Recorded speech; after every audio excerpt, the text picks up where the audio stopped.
Hello guys, 2 2 22 আমি শ্রেয়া। আমি আবার আপনাদের জন্য এক নতুন কবিতা এনেছি। আজকের কবিতার নাম কায়দা।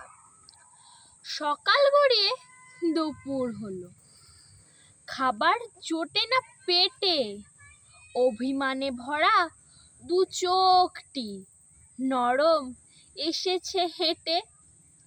এই শহরে যে যার মতো, কে রাখে কার খোঁজ? চৌধুরী সাহেবের মস্ত গেটে হাত পাতে কে রোজ? ডাস্টবিনে রাখা ময়লা খেয়ে জনম গেল কড়ি কেটে। কার বা আছে এত সময় দেখবে এসব হেঁটে? নমস্কার। আমার এই কবিতা যদি ভালো লাগে থাকে অবশ্যই লাইক, কমেন্ট, শেয়ার এবং সাবস্ক্রাইব করতে ভুলবেন না। আজকের জন্য এটুকুই।